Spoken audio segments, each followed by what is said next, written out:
Hi friends, welcome to our channel స్వాతిరా మెట్ official. మీరు నా ఛానల్ని చాలా ఆదరిస్తున్నారండి. ఇంకా మళ్ళీ ఆదరించాలని కోరుకుంటున్నాను. ఈరోజు ఏంటంటే మన టాపిక్ వచ్చి లోన్ అండి, ఇన్స్టాంట్ లోన్. అది ఏంటంటే మనకి నో డాక్యుమెంట్స్ ఉంటాయి, నో ఫీజు ఉంటుంది. ఎట్లా అంటే చాలా ఈజీగా మీకు లోన్ వచ్చేస్తుంది. అదేంటో మీకు ఈరోజు తెలుసుకుందాం. మనం లోన్ సాధారణంగా మనకు లోను అర్జెంట్గా ఒక్కోసారి అమౌంట్ చాలా అవసరం అవుతుంటుంది. అది బిజినెస్ లోన్ అవ్వచ్చు, పర్సనల్ లోన్ అవ్వచ్చు. కానీ ఇప్పుడు ఏంటంటే కొత్త యాప్స్ వచ్చేసినాయి, కొత్త చాలా చాలా ఇన్సూరెన్స్ కాకుండా ఇది లోన్స్ కంపెనీస్ వచ్చేసినాయి, చాలా వచ్చినాయి.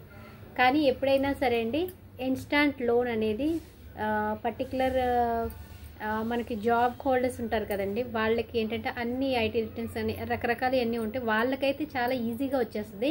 నార్మల్ పర్సన్స్ ఏదో అప్లై చేసేయాలి, మనకి ఫీజు అక్కర్లేదంట కదా, మన డాక్యుమెంట్స్ ఇవన్నీ పెట్టాలంట అంటే అదంతా అంటాం. కానీ అది అంత ఈజీ కాదండి. ఎందుకంటే నార్మల్ పర్సన్స్ వచ్చి లోన్ పెట్టుకోవాలి అనుకుంటే మాత్రం దానికి కొన్ని ప్రాసెస్ ఉంటాయి. 1 డేలో వచ్చేసే అంత సులభం అయితే కాదు. అట్లాగే అంటారు, కానీ అన్నీ తీసుకుంటారు.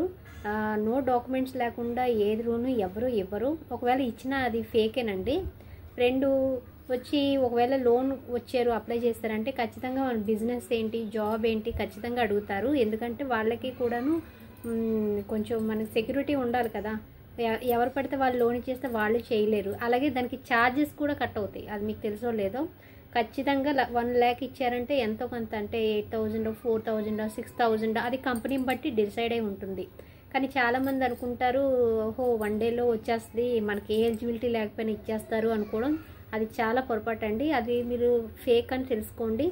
నిజంగా అయితే ఎవరు ఇవ్వరు, అది అందరికీ తెలుసు. సో దయచేసి నా వీడియో నచ్చితే కనుక లైక్ చేయండి, షేర్ చేయండి, ఫాలో చేయండి. సబ్స్క్రైబ్ మాత్రం చేయడం మర్చిపోకండి.